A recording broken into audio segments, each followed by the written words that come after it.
दोस्तों, आज हम बात करेंगे वैलेंसी की।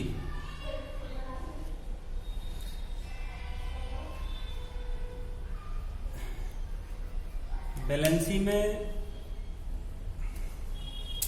जैसे होता है H2O, ये H पे 2 कैसे लग जाता है और ये ऊपर कुछ नहीं है, मतलब 1 कैसे करके, और जैसे CO2 है।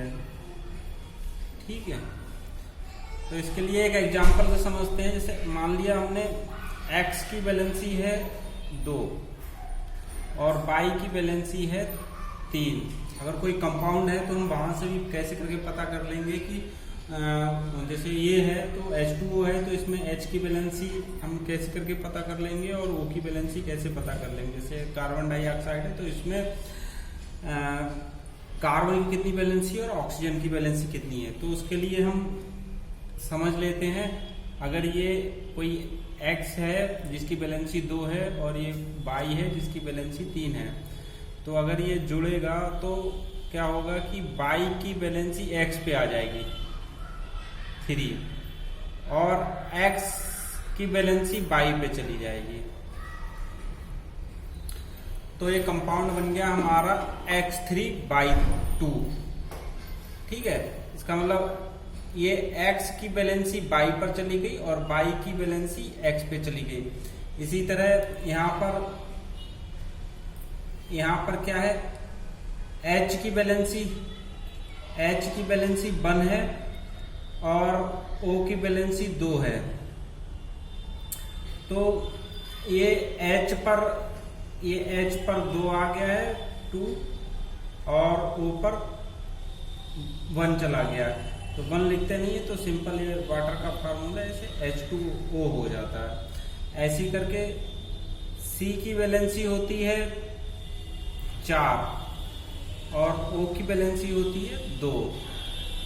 तो अब ये कंपाउंड बनाएगा CO2 का, तो C पर O की वैलेंसी आ जाएगी 2 और O पे चली जाएगी C की वैलेंसी। तो ये 2 एकम 2 और 2 दूनी 4, तो ये हो जाएगा C1O2।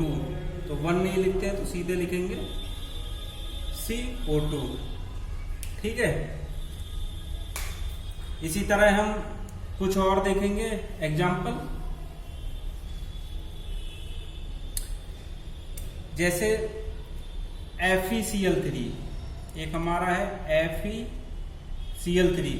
तो इसमें FeCl3 में हम यहाँ से Fe की वैलेंसी बताएंगे, तो Fe की वैलेंसी कितनी हो जाएगी? Fe की वैलेंसी हो जाएगी 3। मतलब F की वैलेंसी Cl पर लगी होगी और Cl की वैलेंसी F पर लगी होगी। तो यहाँ पर Fe की वैलेंसी हो जाएगी 3 और Cl की वैलेंसी हो जाएगी 1। ऐसी करके FeCl2। तो इस वाले कंपाउंड में Fe की वैलेंसी हो जाएगी 2 और Cl की वैलेंसी हो जाएगी 1। अब ये वैलेंसी अलग अलग कैसे हो रही है वो बाद में बताएंगे। अभी नॉर्मल तरीके से बता रहे हैं कि ये वैलेंसी कितनी है। बाकी ये भी रहेगा, ये प्लस की 3 है या ये माइनस का 1 है, वो कैसे है वो बाद में अगले एपिसोड में बताएंगे। तो अभी हम नॉर्मल तरीके से समझ रहे हैं। और इसी तरीके से एक कंपाउंड है Cu2O। तो इसमें Cu की वैलेंसी कितनी है? Cu2O और एक कंपाउंड है CuO। तब यहां पर हमें क्या दिख रहा है कि ऑक्सीजन की वैलेंसी कितनी है? 2 और Cu की वैलेंसी कितनी है? 1। Cu की वैलेंसी कितनी है? 1 और ऑक्सीजन की वैलेंसी कितनी है? 2। और यहाँ पर क्या है, अब इसको थोड़ा सा समझने वाली बात है। अब ये कंडीशन है CO2 की तरह। जैसे CO2 था तो C की 4 वैलेंसी थी, ये O की 2 और C की 4, तो ये 2 1 जा 2, 2 2 जा 4, तो ये बाद में बन गया था 1 मिनट, तो ये बाद में बन गया था CO2। तो वैसे ही करके हम इसको समझेंगे थोड़ा सा। ये है CO2O2, तो ये 2 एकम 2 और 2 एकम 2, तो ये बन गया CuO। तो यहां से देखने जाएंगे तो Cu की वैलेंसी हो जाएगी 2 और O की वैलेंसी हो जाएगी 2। ठीक है। अब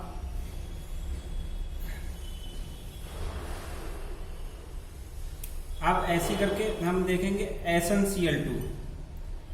SnCl2 में Sn की वैलेंसी हो जाएगी 2 और Cl की वैलेंसी हो जाएगी 1। और SnCl4 में Sn की वैलेंसी हो जाएगी 4 और Cl की वैलेंसी हो जाएगी 1। ठीक है, इसकी वैलेंसी इस पे लग जाएगी, इसकी इस पे लग जाएगी। ठीक है। अब इसी तरीके से ये PCl5 में देखेंगे, PCl3 और PCl5 में। तो यहां से अब मुझे लगता है शायद अब थोड़ा समझ में आने लगा होगा। तो ये देखो, P की वैलेंसी Cl पे लग जाएगी, Cl की वैलेंसी P पे लग जाएगी। यहाँ पर P की वैलेंसी Cl पे लग जाएगी और Cl की वैलेंसी P पे लग जाएगी। तो यहाँ से P की वैलेंसी हो गई 3 और इसमें P की वैलेंसी हो गई 5। ठीक है। और Cl की वैलेंसी यहाँ पर 1 हो गई और यहाँ पर Cl की वैलेंसी 1 हो गई। ठीक। अब ऐसी करके और समझेंगे NH3। ये NH3 है, NH3 हो गया और ये NH3 हो गया और ये NH4Cl। तो यहां पर देखेंगे कि यहां पर N की वैलेंसी कितनी हो गई 3 और H की वैलेंसी कितनी हो गई 1। और NH4Cl में अब इस NH4Cl का रहने दो, थोड़ा कंफ्यूज हो जाओगे, वो बाद में अगले एपिसोड में बताऊंगा। ठीक है। अब ये नॉर्मल बैलेंसी हो गई। अब ऐसी करके CH4 ले लो। CH4 में C की हो गई 4 वैलेंसी और H की हो गई 1 वैलेंसी। ठीक है दोस्तों, आज के लिए बस इतना ही। अगर मेरा वीडियो आपको पसंद आया हो तो प्लीज इसे लाइक, शेयर और कमेंट करना ना भूलें। धन्यवाद।